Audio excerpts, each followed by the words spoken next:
Hello friends, I am Tanisha Gangrade and you are watching TG agree.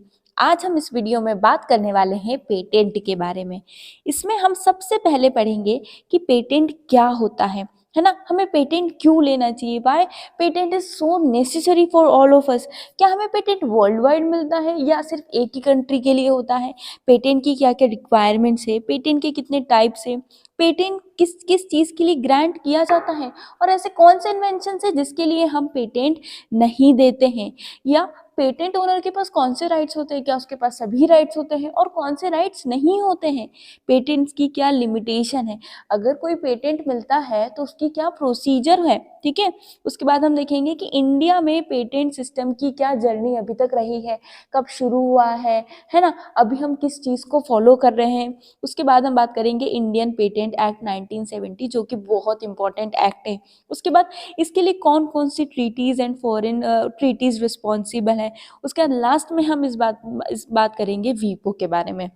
ठीक है, तो friends इस वीडियो में हम आज इन सभी टॉपिक को कवर करेंगे, तो आप इसे ध्यान से देखिएगा क्योंकि आई एम श्योर कि आपको इस वीडियो में इन सभी टॉपिक का बहुत अच्छे से समझ लेंगे। इतने कंसाइज फॉर्म में हम आपको समझाने वाले हैं, एंड मैं इस चीज़ के लिए भी बहुत श्योर हूँ कि आपको किसी भी वीडियो में इतने सारे टॉपिक्स एक साथ नहीं मिलेंगे। तो आप इस वीडियो को एकदम ध्यान से देखिएगा, पढ़िएगा। ठीक है, तो हम अपनी वीडियो को शुरू करते हैं, पर उससे पहले आप हमारे चैनल को सब्सक्राइब करना ना भूले। तो चलिए शुरू करते हैं।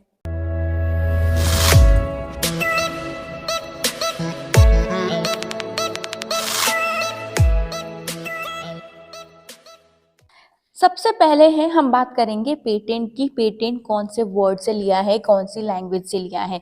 तो देखिए, पेटेंट लैटिन लैंग्वेज पेटियर से लिया है, जिसका मतलब होता है टू ले ओपन। इट मीन्स खुला रखना। अब क्या इसका मतलब है, कहाँ से इसकी हिस्ट्री है, हम देखते हैं। देखिए, पहले समय में क्या होता था, हम बात करते पुराने समय में क्या होता था, शासक और सरकार के द्वारा कोई भी पदवी या हक दिया जाता था ना, तो उसको किसी पत्र के द्वारा दिया जाता था, है ना, किसी भी लेटर के द्वारा, क्योंकि वो क्या होता था, एक गवर्नमेंट डॉक्यूमेंट होता था, और क्योंकि इसे सभी के सामने खुले रूप से देते थे, इसलिए इसे क्या कहा गया है, टू ले ओपन। इसका सबसे पहली बार यूज किसका, हम पेटेंट का बोल रहे हैं कि इसका सबसे पहली बार यूज कब हुआ था, 15th सेंचुरी के आसपास हुआ था। ठीक है, और अगर हम बात करें कि सबसे पहले पेटेंट कानून 14 मार्च 1474 को वेनेटियन सीनेट के द्वारा पारित किया गया था। ठीक है, कब बना था सबसे पहला पेटेंट का कानून, 14 मार्च 1474 में बना था। ठीक है, 1474 है वो, और किसके द्वारा पारित किया गया था, तो वो वेनेटियन सीनेट के द्वारा पारित किया गया था। तो ये तो हमने देखा कि इसकी कहाँ से इसका शब्द लिया गया है, क्या इसकी हिस्ट्री थी। अब हम बात करते हैं कि पेटेंट क्या है। देखिए, पेटेंट एक ऐसा राइट होता है जो राइट्स होल्डर को या किसी भी इंटेलेक्चुअल प्रॉपर्टी के होल्डर को दिया जाता है कि भाई आपने जो आपकी प्रॉपर्टी बनाई है, आप ही उसको, आपका ही ये डिसीजन होना चाहिए कि उसको आप कैसे सेल कर सकते हैं, आपको उसका यूज़ कैसे करना है, ये कोई और नहीं कर सकता, ना ही आपकी प्रॉपर्टी को कोई इमिटेट कर सकता है। और ये जो भी राइट्स होते हैं, ये ना किसी पर्टिकुलर टाइम तक होते हैं, एक लिमिटेड पीरियड होता है। ऐसा नहीं है कि आपने एक बार ले लिया तो ये लाइफ टाइम चलेगा, नहीं, एक लिमिटेड पीरियड के लिए होता है। आगे हम देखेंगे कि वो लिमिटेड पीरियड कितने होते हैं। ठीक है, और आपको क्या क्या प्रिविलेज मिलता है, तो वो आपको प्रिविलेज प्रोवाइड करवाता है मेकिंग का, सेलिंग का एंड यूजिंग दैट इन्वेंशन। ठीक है, तो ये बात की हमने पेटेंट के बारे में। अब हम बात करेंगे कि व्हाट इज पेटेंट, है ना, पेटेंट क्या होता है। तो देखिए, मैंने आपको ये बताया था कि पेटेंट एक ऐसा राइट होता है जो गवर्नमेंट द्वारा किसी भी इंटेलेक्चुअल प्रॉपर्टी या इन्वेंटर को दिया जाता है, ताकि कोई भी उनकी जो भी मतलब बोल सकते हैं प्रॉपर्टी है, जो भी इंटेलेक्चुअल प्रॉपर्टी है, ना ही कोई उसको इमिटेट कर सकता है, ना ही कोई उसको मैन्युफैक्चर कर सकता है, ना ही कोई उसको यूज़ कर सकता है और सेल कर सकता है। अगर आपको इनमें से कुछ भी करना है तो उनकी परमिशन लेना पड़ेगी, इन्वेंटर की परमिशन लेना पड़ेगी। इन्वेंटर की परमिशन के बिना आप कुछ नहीं कर सकते। ठीक है, तो अब आपको यहाँ पे समझ में आ रहा होगा कि पेटेंट क्या है। पेटेंट एक मोनोपोली राइट क्रिएट करता है। जैसे सपोज मैंने किसी भी चीज़ का इन्वेंट कर दिया, मैंने कोई वैरायटी बना दी, तो जब तक मैं ना चाहूँ तब तक इसका कुछ नहीं हो सकता। इट मीन्स क्या, ये मेरी मोनोपोली राइट्स हो गई, है ना। अब आप मुझे बताइए कि पेटेंट किस चीज़ के लिए मिलता है। तो देखिए, पेटेंट कभी किसी आइडिया के लिए या प्रिंसिपल के लिए नहीं दिया जाता। पेटेंट आपको दो चीज़ के लिए मिलता है, एक होता है किसी प्रोडक्ट के लिए दिया जाता है या फिर कोई प्रोसेस के लिए दिया जाता है। अब क्या मतलब होता है कि प्रोडक्ट, या क्या मतलब होता है प्रोसेस। देखिए क्या होता है कि जैसे हम बात करते हैं HIV एड्स के बारे में, है ना। HIV एड्स की अभी तक दवाई बनी है क्या? नहीं बनी है। बन रही है। तो जिसने उसकी सबसे पहले दवाई बनाई है ना, जो भी उसकी दवाई बनाएगा वो उसको क्या करवा लेगा?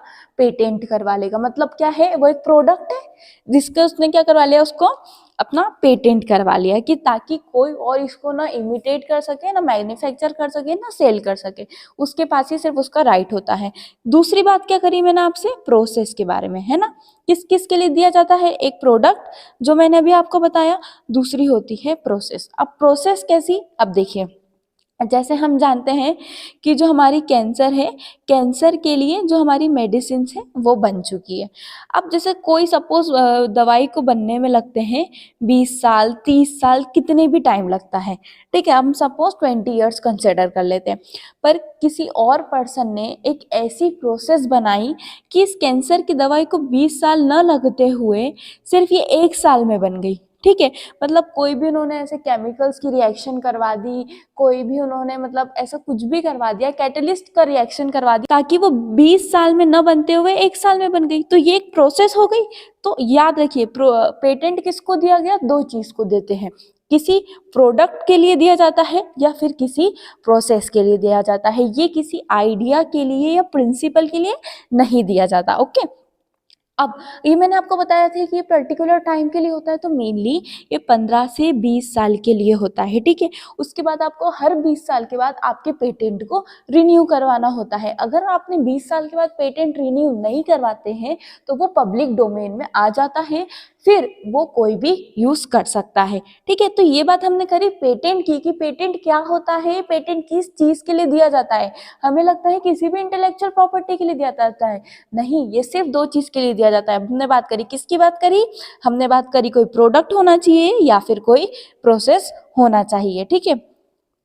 अब हम बात करते हैं कि एक इंसान को पेटेंट क्यों लेना चाहिए, why should one go for patent.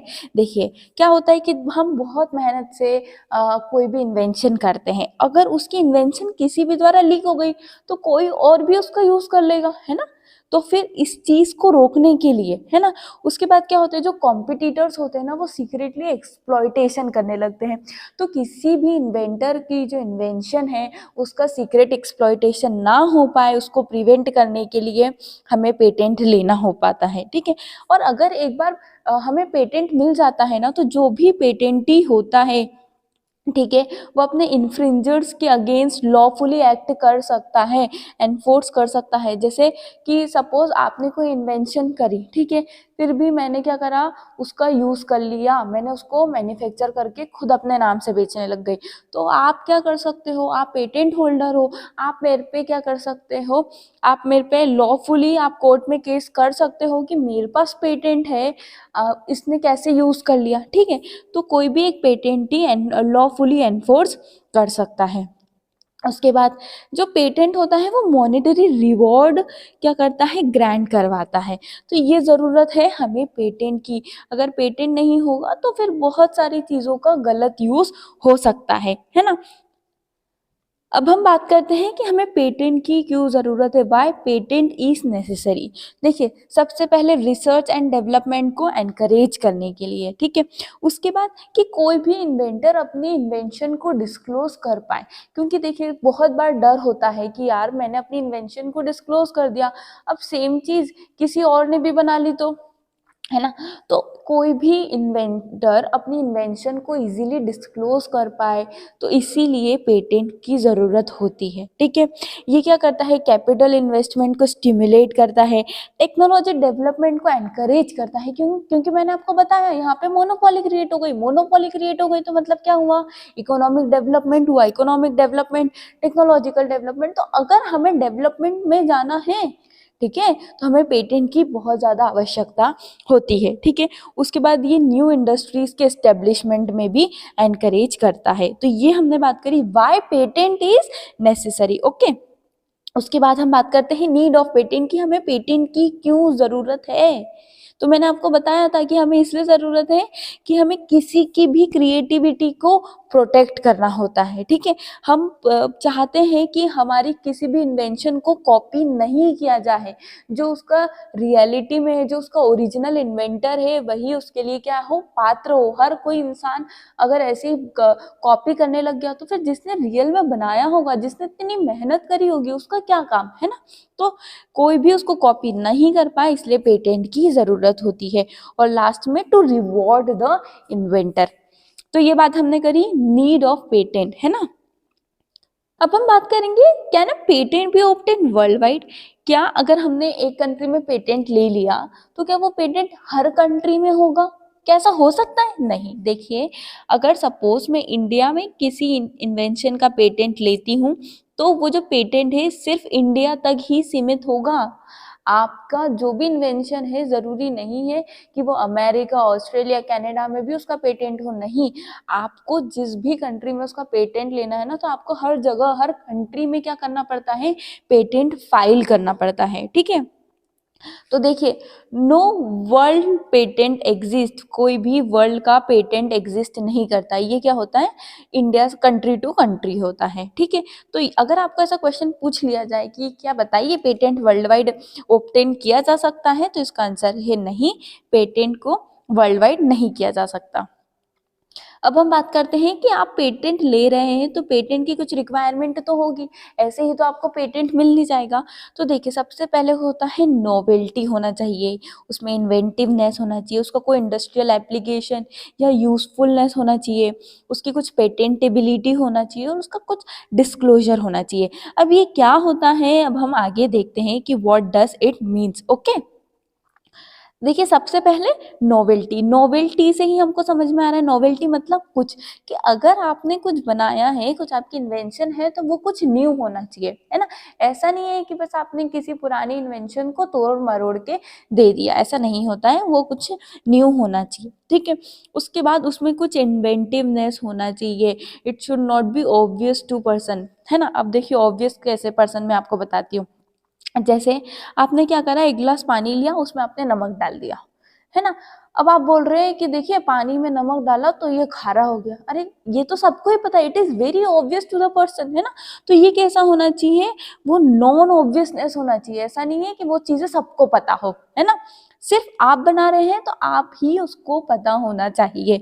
उसके बाद इसका कुछ इंडस्ट्रियल एप्लीकेशन होना चाहिए, यूजफुलनेस होना चाहिए, है ना। ऐसा नहीं है कि आपने बना दिया, बस बना दिया, कुछ पर्टिकुलर पर्सन तक ही वो सीमित है और कोई उसका इंडस्ट्रियल एप्लीकेशन नहीं है और उसका कोई यूजफुलनेस नहीं है।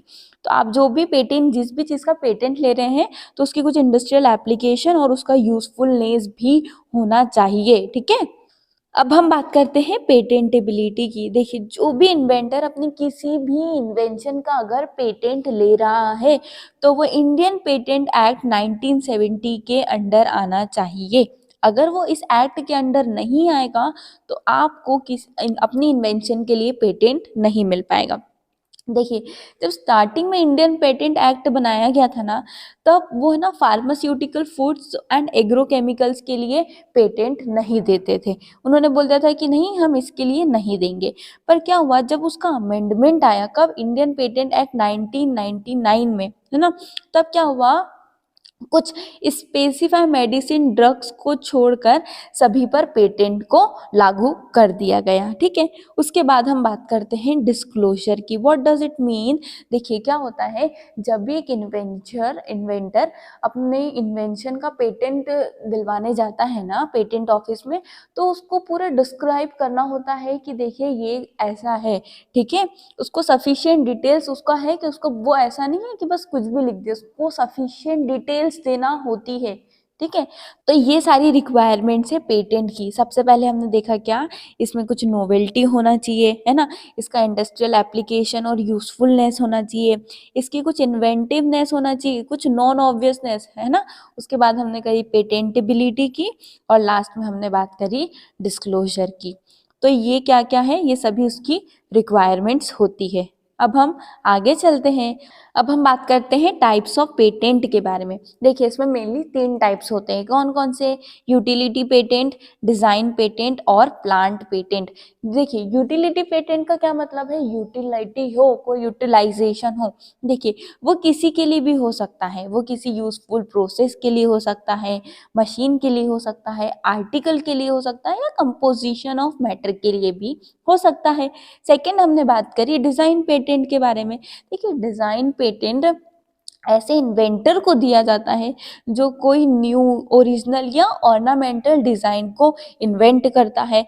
तीसरी हमने बात करी प्लांट पेटेंट के बारे में। प्लांट पेटेंट, प्लांट क्या किसी पेड़ को पेटेंट मिल सकता है? नहीं, देखिए किसी पेड़ को ऐसे ही पेटेंट नहीं मिल सकता। देखिए जो प्लांट ब्रीडर होते हैं ना, वो नई नई वेराइटीज बनाते हैं। और वो कैसे बनाते हैं? मतलब 2 वैरायटी को क्रॉस करेंगे और फिर क्या करेंगे, तीसरी वैरायटी बनाते हैं, और उसमें वो बहुत मेहनत करते हैं। तो ऐसे प्लांट ब्रीडर्स जो नई वैराइटीज बनाते हैं, नए नए प्लांट्स बनाते हैं, तो इन नई नई वैराइटीज के लिए उनको प्लांट पेटेंट दिया जाता है। तो अब आपको समझ में आया 3 कौन कौन से टाइप्स होते हैं? Utility patent, design patent and third one is plant patent. ठीक है, अब बात करते हैं पेटेंट्स आर ग्रांटेड फॉर, कि पेटेंट दिया किस किस चीज के लिए जाता है ना? तो वो कोई भी इन्वेंशन हो सकती है, इंक्लूडिंग अ प्रोडक्ट और एन प्रोसेस। ठीक है, कोई इनोवेशन हो सकता है, किसी भी इन्वेंशन का कोई इम्प्रूवमेंट भी हो सकता है। ठीक है, उसके बाद हम बात करते हैं कोई प्रोसेस हो सकती है, उसके बाद कोई भी तरह का, किसी भी तरह का कंसेप्ट हो सकता है। तो ये 4 चीज है जिस पर पेटेंट ग्रांट किया जा सकता है। ओके, अब हम बात करेंगे इन्वेंशंस नॉट पेटेंटेबल। अभी तक हमने बात क्या करी कि किस किस चीज के लिए पेटेंट दिया जाता है, बट सबसे इम्पोर्टेंट चीज ये भी होती है कि हमें ये भी पता होना चाहिए कि किस चीज के लिए पेटेंट नहीं दिया जाता, है ना? हमें ऑब्वियसली हर चीज के दोनों साइड्स पता होने चाहिए कि क्या हो सकता है और क्या नहीं हो सकता है। सबसे इम्पोर्टेंट तो कभी कभार ये हो जाता है कि हमें ये पता होना चाहिए कि क्या क्या नहीं हो सकता। तो क्या नहीं हो सकता या कौन सी इन्वेंशंस को पेटेंट नहीं दे सकते हैं, वो हम देखते हैं कि वो भी कोई भी एक थ्योरी, कोई भी जस्ट अ थ्योरी, है ना? कोई भी नॉन थ्योरी को पेटेंट नहीं मिल सकता। आपकी किसी भी ट्रेडिशनल नॉलेज को पेटेंट नहीं मिल सकता, क्योंकि वो आपका खुद का नहीं है ना? उसके बाद आपने किसी भी नॉन वे को आपने बस अरेंज कर दिया, किसी भी चीज को अपने अरेंजमेंट और रीअरेंज करके बता दिया कि और बोल दिया पेटेंट दे दो, तो ऐसा नहीं हो सकता। कभी भी एटॉमिक एनर्जी को से रिलेटेड अगर आप कुछ भी कर रहे हैं तो पेटेंट नहीं दिया जाएगा। उसके बाद ह्यूमन हेल्थ से रिलेटेड कोई भी मेथड हो, एग्रीकल्चर हॉर्टिकल्चर से रिलेटेड अगर कोई भी मेथड हो, तो पेटेंट नहीं दिया जाता। देखिए आपको एक बहुत अच्छी स्टोरी पता होगी कि लेस की अपनी पटेटो की, जो लेस कंपनी है ना, उनके पास पटेटो की अपनी एक वैरायटी है। ठीक है, उसी पटेटो से वो अपनी लेस चिप्स बनाते हैं। अब ये जो इनकी पटेटो की वैरायटी थी, वो पता नहीं किसी तरीके से फार्मर्स तक पहुंच गई। ठीक है, अब लेस कंपनी ने क्या करा, ये फार्मर्स पे क्या कर दिया, पेटेंट, इन्होंने इन पे एक्शन ले लिया और कोर्ट में इनको फाइल कर दिया कि ये फार्मर्स हमारे पटेटो की वैरायटी को कैसे लगा सकते हैं, है ना? पर क्या हुआ, ऑब्वियसली कोर्ट में ये केस, जो लेस कंपनी थी वो क्या कर गई, फेल हो गया, हार गई। क्यों? क्योंकि ये किससे रिलेटेड था, एग्रीकल्चर से रिलेटेड था। कोई भी मेथड, कोई भी जो पेटेंट है वो कभी भी फार्मर्स पर नहीं लगाया जाता। यार फार्मर्स को क्या पता है कि कौन सी वैरायटी लेस की है, कौन सी पटेटो वैरायटी है, बस उन्हें मिली, उनको लगा ये अच्छी है, उन्होंने लगा दी। ठीक है, तो इस तरीके से ये केस था, ये काफी अभी चला था, तो मैंने जस्ट आपको एग्जाम्पल के फॉर्म में बताया। ओके, अब हम देखेंगे फेमस एग्जाम्पल ऑफ पेटेंट। देखिए बहुत ही ज्यादा फेमस एग्जाम्पल है। देखिए बासमती राइस हम जानते हैं कि वो अपने अरोमा के लिए, हाई यील्डिंग के लिए, और बहुत सारे ऐसे टर्म्स है जैसे मीडियम द्वार, फोटो इनसेंसिटिव राइस, इन सब चीज़ों के लिए बहुत ही ज़्यादा क्या है, स्पेशल फीचर्स होते हैं। तो ये किसका, बासमती राइस किसका ओरिजिन है, ये इंडिया और पाकिस्तान का है। पर राइस टेक्सास जो यूएसए की कंपनी है, उसने क्या करा, बासमती राइस को अपने नाम पे क्या करवा लिया, पेटेंट करवा लिया। कब करवाया, सितंबर 2 1997 में। हम जब इंडिया को मालूम पड़ा कि यार ऐसा हो गया, ये तो हमारी चीज़ है, किसी और ने इसे कैसे करा, तो फिर इंडिया ने इसे चैलेंज किया और हमने क्लेम किया था अप्रैल 28 2000 में कि ये हमारी चीज़ है, आप इसे पेटेंट नहीं करवा सकते। और ये बहुत ही ज़्यादा फेमस एग्जाम्पल है पेटेंट का। क्वेश्चन पूछा जाता है कि कौन सी कंपनी है जिसने बासमती राइस का पेटेंट लिया था, कब लिया था, और हमने इसके अगेंस्ट क्लेम कब फाइल किया। ठीक है, तो ये अभी हमने देखा फेमस एग्जाम्पल। अब हम बात करेंगे what rights does a patent owner have, कि सपोज आपने किसी इन्वेंशन का पेटेंट लिया है, तो आपके पास कौन कौन से राइट्स है, ये तो आपको पता होना चाहिए ना। तो देखिए, जो भी पेटेंट ओनर होता है उसके पास ये राइट्स होता है कि वो ये डिसाइड करे कि उसकी इन्वेंशन को कौन यूज कर सकता है, कौन यूज नहीं कर सकता है। ठीक है, पेटेंट ओनर ये परमिशन देता है या किसी और पार्टीज के साथ भी क्या होता है, म्यूचुअली एग्री कर सकता है कि ठीक है आप भी इसका लाइसेंस ले सकते हैं, पर वो म्यूचुअली एग्री टर्म्स होना चाहिए। अगर किसी पेटेंट ओनर ने बोला कि नहीं मैं नहीं दूंगा, तो वो नहीं कर सकते। उसके बाद पेटेंट ओनर चाहे तो वो अपनी इन्वेंशन को सेल भी कर सकते हैं। ये सब कुछ इन्वेंटर या ओनर के ऊपर ही डिपेंड होता है। ठीक है, उसके बाद अगर एक बार आपका पेटेंट एक्सपायर हो गया, मतलब 20 ईयर्स के बाद अगर आपने रीफाइल नहीं करा, तो क्या होता है, फिर वो पब्लिक डोमेन में आ जाता है, फिर उसका कोई भी यूज कर सकता है। इसलिए अगर आपको लाइफ टाइम अपना पेटेंट रखना है अपने प्रोडक्ट का, तो आपको हर 20 ईयर्स में क्या करना पड़ता है, रीफाइलिंग करनी होती है। तो ये हमने बात करी that what right does a patent owner have. Okay, इसके बाद हम बात करते हैं लिमिटेशंस ऑफ पेटेंट, है ना। तो मैंने आपको बहुत टाइम से, अभी हम जब डिस्कस कर रहे हैं तो दो चीज हमारी बार बार आ रही है। एक लिमिटेशन ऑफ टाइम, इसके पहले भी हमने देखा कि 15 से 20 साल होते हैं लिमिटेशंस, इसके बाद आपको रिफाइलिंग करना होती है। और सेकंड आती है लिमिटेशन ऑफ स्पेस। ये हमने फर्स्ट जब हम स्टार्ट करा था वीडियो तभी हमने बात करी थी कि आप जिस कंट्री के सिटीजन हैं या आपने जिस भी कंट्री में पेटेंट लिया है, ये सिर्फ वहीं तक सीमित है। ऐसा नहीं है कि इंडिया में ले लिया तो अमेरिका में भी चलेगा, नहीं। आपको जिस भी कंट्री में पेटेंट चाहिए तो आपको वहां पर फाइलिंग करना होती है। तो ये बात करी हमने, इसके ये दो बेसिक लिमिटेशंस होते हैं।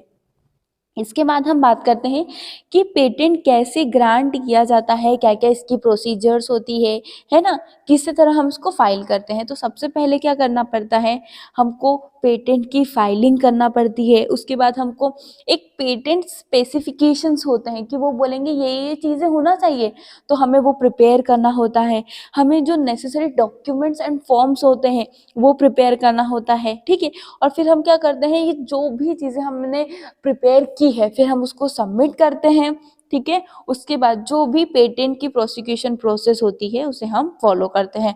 So these are the basic steps. और अगर आपसे पूछ लिया जाए कि पेटेंट की किस तरीके से ग्रांट किया जाता है या पेटेंट किस तरीके से फाइल होता है, तो आप ये सारी प्रोसेस उसमें लिख सकते हैं। ओके, अब इसके बाद हम बात करते हैं journey of Indian patent system, कि अभी तक हमने बात करी, अभी तक हम वर्ल्ड को भी लेके चल रहे हैं। मैंने आपको सबसे पहले बताया था कि जैसे कि 14 मार्च 1474 को वेनेटियन सीनेट के द्वारा सबसे पहला पेटेंट कानून पारित किया गया था, है ना। अब क्वेश्चन इज कि इंडियन पेटेंट सिस्टम की क्या जर्नी है। देखिए, सबसे पहला जो हमारी जर्नी स्टार्ट होती है वो 1856 से स्टार्ट होती है। सबसे पहला जो पेटेंट से रिलेटेड कोई रूल था वो था प्रोटेक्शन ऑफ इन्वेंशन, जो कब आया था 1856। पर आपको इससे ज़्यादा हैरानी की बात ये होगी सुन के कि 1856 में ये लागू हुआ, कब लागू हुआ था, 25 फरवरी को ये लागू हुआ था। पर क्या हुआ, 1857 में इसको क्या कर दिया गया, 1857 में लॉ बनाया गया और इसको खारिज कर दिया गया। खारिज क्यों कर दिया गया, क्योंकि आपको पता है 1856 18 सेंचुरी के समय में हम क्या कर रहे थे, हम ब्रिटिशर्स के अंडर आते थे। तो उनका ये कहना था कि आपने ये लॉ बनाया पर आपने जो इंग्लैंड की महारानी है उनसे मंजूरी नहीं ली। तो इस वजह से 1857 में एक कानून बनाया गया और इसको क्या कर दिया, खारिज कर दिया गया कि ये नहीं चलेगा। उसके बाद हम बात करते हैं 1911 में आया हमारे Indian patent and design act. ठीक है, उसके बाद हम बात करते हैं 1972 के बारे में। देखिए 1972 में इसकी थोड़ी सी मैं आपको जर्नी बताती हूँ। सबसे पहले क्या हुआ, 1969 में क्या हुआ, पेटेंट एक्ट कहाँ लाया गया, पार्लियामेंट में लाया गया। उसके बाद 1970 में क्या हुआ, ये पार्लियामेंट से पास हो गया। 1969 में वो लाया गया, 1970 में वो क्या हो गया, पास हो गया। और फिर 1972 में ये फोर्स में लाया गया। कब लाया था, अगर आपसे इसकी डेट पूछे तो ये 20 अप्रैल 1972 में एनफोर्समेंट में लाया गया था। कौन सा एक्ट, हमारा पेटेंट एक्ट, जिसके बारे में हम अभी आगे डिस्कस करेंगे। उसके बाद हमने वीपो कब ज्वाइन किया, तो 1975 में हमने वीपो को ज्वाइन किया। ठीक है, हमने ट्रिप्स को कब साइन किया था, ये क्वेश्चंस पूछे जाते हैं, याद रखिएगा। 1999 में हमने ट्रिप्स को साइन किया। और अगर आपसे पूछ लिया जाए कि पेटेंट के अमेंडमेंट एक्ट्स कब आए हैं, तो वो आए हैं 1999 में, 2002, 2004, 2005, है ना। और जो आपसे पूछ लिया जाए कि लेटेस्ट कौन सा आया है, तो लेटेस्ट आया था 2006 में। तो ये अभी तक की हमारी जर्नी रही है इंडियन पेटेंट सिस्टम के बारे में। इसके बाद हम बात करेंगे इंडियन पेटेंट एक्ट 1970 के बारे में। ठीक है, देखिए ये एक ऐसा लेजिस्लेशन था जो पेटेंट सिस्टम को कंट्रोल करता था। अगर एक्ट की बात करें तो एक्ट आया था 1970 में, और रूल की बात करें तो रूल आया था 1972 में। ठीक है, इंडियन पेटेंट एक्ट 1970 में 23 चैप्टर्स थे और 162 सेक्शंस थे। ये आपको पता होना चाहिए कितने चैप्टर्स थे और कितने सेक्शंस थे। तो 23 चैप्टर्स थे और 162 सेक्शंस इसमें रखे गए थे। ठीक है, अब हम बात करते हैं ट्रीटीज एंड फॉरेन पेटेंट्स के बारे में, कि अभी तक इसके लिए कौन कौन से ट्रीटीज रिस्पॉन्सिबल हैं। देखिए इसकी बहुत अच्छी हिस्ट्री है, तो सबसे पहले हम इसकी हिस्ट्री देखते हैं। देखिए पेरिस में एक बार क्या हुआ, एक एग्जीबिशन रखी गई और वहां पर पूरे वर्ल्ड में से सभी इन्वेंटर्स को बुलाया गया और बोला कि आइए आप ना अपनी इन्वेंशंस को बताइए, हम यहाँ पे एक एग्जीबिशन रखते हैं। ठीक है, तो ये एग्जीबिशन कब रखी गई थी, ये एग्जीबिशन रखी गई थी 1873 में। बट हुआ ये कि उस समय कोई भी नहीं आया। सबको अपना डर था कि यार मैं अगर आया तो मेरी इन्वेंशन जो भी है वो तो कोई भी देख सकता है, किसी को मालूम पड़ गया तो कोई और भी बना पाएगा। तो फिर सबने ऐसा सोचा, यार जब कोई नहीं आया तो ऑब्वियसली सोचेंगे कि यार अब इसका कुछ ना कुछ तो करना पड़ेगा, हमारे पास ऐसा कोई एक्ट होना चाहिए। तो क्या हुआ, फिर इसके ठीक 10 साल बाद 1883 में पेरिस कन्वेंशन एक्ट आया। कब आया, ये आया था हमारे पास 20 मार्च 1883 में। जो क्या प्रोवाइड करवा रहा था, ये इंडस्ट्रियल जितनी भी प्रॉपर्टीज है ना, उसके लिए प्रोटेक्शन प्रोवाइड करवा रहा था। उस समय 11 स्टेट्स, ठीक है 11 स्टेट्स इस पेरिस कन्वेंशन की पार्टी थे। इस पेरिस कन्वेंशन में मेनली 3 बातें की गई थी। कौन सी, सबसे पहले बात कही गई थी नेशनल ट्रीटमेंट की, कि कोई भी तरीके का डिस्क्रिमिनेशन नहीं कर सकते आप। ठीक है, उसके बाद बात कही थी राइट ऑफ प्रायोरिटी की, और तीसरी बात कही गई थी इंडिपेंडेंस ऑफ पेटेंट की, कि आप ऐसा नहीं है कि हर पेटेंट हर जगह लागू हो जाएगा, इंडिया का है तो इंडिया में ही रहेगा, अमेरिका है तो अमेरिका में ही रहेगा। फिर अगर आप चाहते हैं पूरे वर्ल्ड में लागू वो करना, तो फिर आपको हर जगह अलग अलग अलग फाइलिंग करना पड़ेगी। तो उस समय पेरिस कन्वेंशन में 3 बातें की गई थी। नेशनल ट्रीटमेंट, कि आप किसी भी तरीके का डिस्क्रिमिनेशन नहीं कर सकते अदर पार्टीज के साथ, राइट ऑफ प्रायोरिटीज की, और तीसरी बात कही गई थी इंडिपेंडेंस ऑफ पेटेंट के बारे में। ठीक है, ये तो पेरिस कन्वेंशन में बात की गई थी।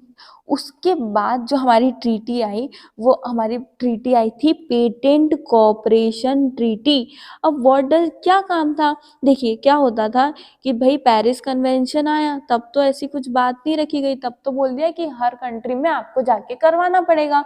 तो आपको हर कंट्री में जाओ, आप अलग अलग अलग अलग जगह फाइल करवाते थे। तो पेटेंट कोऑपरेशन ट्रीटी में जो फाइलिंग की प्रोसेस है वो क्या कर दी गई, ईजी कर दी गई, कि आपको फाइलिंग ज़्यादा नहीं करवाना पड़ेगा और वो हर जगह एक ही तरीके की होगी। ठीक है, और जो पेटेंट कोऑपरेशन ट्रीटी कब आई थी, 19 जून 1970 में आई थी। ठीक है, तो हमने दो चीज को देखी, एक पेरिस कन्वेंशन को देखा कब आया था, क्या उसकी हिस्ट्री रही है। फिर उसके बाद जो हमारी पेटेंट कोऑपरेशन ट्रीटी थी वो कब आई थी, 19 जून 1970 में। वो क्यों आई कि थोड़ी जो प्रोसेस है, जो प्रोसेस वर्क है, थोड़ा सा इजी हो जाए। ठीक है, उसके बाद आया था हमारा वीपो, that is world intellectual property organisation. जितनी भी इंटेलेक्चुअल प्रॉपर्टीज है उसको प्रोटेक्ट करने के लिए आया था वीपो। अब हम इसके बारे में आगे देखते हैं। ठीक है, तो देखिए जो वीपो है उसका फुल फॉर्म क्या है, वर्ल्ड इंटेलेक्चुअल प्रॉपर्टी ऑर्गेनाइजेशन। ये यूनाइटेड नेशंस की एक एजेंसी है जिसका एस्टेब्लिशमेंट 1967 में हुआ था। और इसका हेडक्वार्टर कहाँ है, इसका हेडक्वार्टर है जेनेवा स्विट्जरलैंड में। ठीक है, इसका काम क्या होता है, देखिए इसका काम होता है, सबसे पहले तो ये एक इंटरनेशनल इंटेलेक्चुअल प्रॉपर्टी ऑर्गेनाइजेशन है ना। तो ये क्या करता है, रिवॉर्ड देता है क्रिएटिविटी के लिए, इनोवेशंस को स्टिमुलेट करता है, और मेन काम होता है कि इंटेलेक्चुअल प्रॉपर्टीज को क्या करता है, प्रोटेक्ट करके रखता है। ठीक है, तो ये बात करी हमने वीपो के बारे में। तो हमने क्या अभी तक हमारे सारे टॉपिक्स को कवर कर लिया, जिसमें हमने देखा बहुत सारी चीज़ों के बारे में, पेटेंट क्या होता है, इंडियन पेटेंट एक्ट क्या है ना, इंडियन पेटेंट एक्ट की क्या अभी तक जर्नी रही है। तो आई होप कि पेटेंट से रिलेटेड आपके जितने भी अगर क्वेरीज है या आपके डाउट्स है वो इस वीडियो में क्लियर हो चुके होंगे और आपके अभी कोई डाउट्स नहीं बचे होंगे। फ्रेंड्स, अगर फिर भी आपके कोई भी डाउट है तो आप हमें यूट्यूब पर कमेंट करके पूछ सकते हैं, आप हमें इंस्टाग्राम और फेसबुक पेज पे फॉलो कर सकते हैं, आप हमें व्हाट्सएप ग्रुप और टेलीग्राम चैनल पर भी ज्वाइन कर सकते हैं। इन सभी की लिंक हमने आपको डिस्क्रिप्शन में दी है। फ्रेंड्स, अगर आप ये पीडीएफ डाउनलोड करना चाहते हैं तो इसकी लिंक भी हमारी डिस्क्रिप्शन में आपको मिलेगी। तो इस वीडियो को हम यहीं खत्म करते हैं, पर उससे पहले stay healthy and stay happy. Thank you.